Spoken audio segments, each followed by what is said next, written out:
ದೇಗುಲ ಮಠದ ಶ್ರೀಗಳನ್ನ ನೆನೆದು ಸಿಎಂ ಡಿಕೆಶಿ ಅವರು ಕಣ್ಣೀರು ಹಾಕಿದ್ದಾರೆ. ಮುಮ್ಮಡಿ ನಿರ್ಮಾಣ ಮಹಾಸ್ವಾಮಿ ಅಂತಿಮ ದರ್ಶನದ ಸಂದರ್ಭದಲ್ಲಿ ಕಣ್ಣೀರು ಹಾಕಿದ್ದಾರೆ. ಇದು ನನ್ನ ಮಠ, ದೇಗುಲ ಮಠ, ಮರಳೆಗವಿ ಮಠ, ನಮ್ಮ ಎರಡು ಕಣ್ಣು. ಶ್ರೀಗಳ ಆದರ್ಶ ಮಾರ್ಗದರ್ಶನದಲ್ಲಿ ನಾವು ನಡೆತೇವೆ.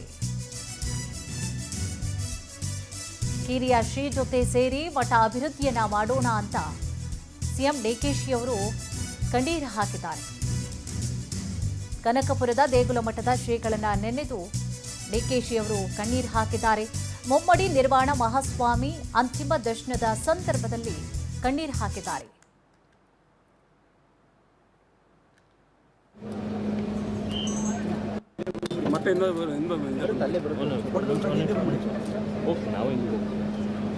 ಕಾಣಿಸ್ತಿಲ್ಲ ಅಂತ ಅಷ್ಟೇ. ಅವರೆಲ್ಲರೂ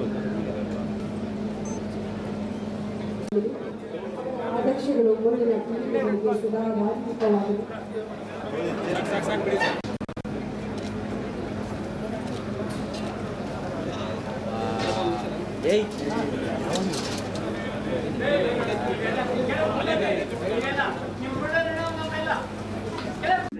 ಶ್ರೀಗಳು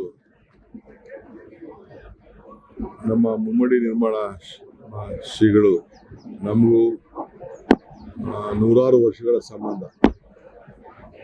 ನಮ್ಮ ತಾತ, ನಮ್ಮ ಸೋದರ ಮಾವ, ನಾನು ಕನಕಪುರದಲ್ಲೇ ಹುಟ್ಟವನು. ಸೊ ಪ್ರತಿ ಹಂತಕ್ಕೂ ಕೂಡ ಏನೇ ಒಳ್ಳೇದಾಗಬೇಕಾದ್ರೆ ಎಲ್ಲ ಕಾರ್ಯಗಳು ಕೂಡ ಇಲ್ಲಿ ಮಠಕ್ಕೆ ಬಂದೆ, ಅವರ ಮಾರ್ಗದರ್ಶನವನ್ನು ಪಡೆದೆ ಇವತ್ತು ನಾವೆಲ್ಲ ಕೆಲಸವನ್ನು ಮಾಡ್ಕೊಂಡು ಬರ್ತಾ ಇದ್ದವು.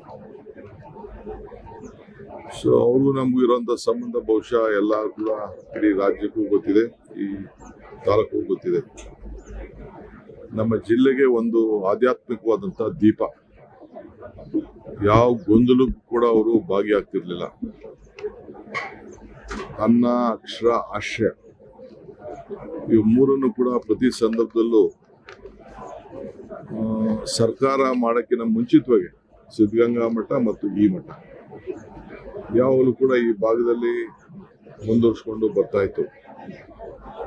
ನಮಗೆ ಯಾವಾಗಲೂ ನನಗೆ ಆತ್ಮಧೈರ್ಯವನ್ನು ತುಂಬ್ತಾ ಇದ್ರು.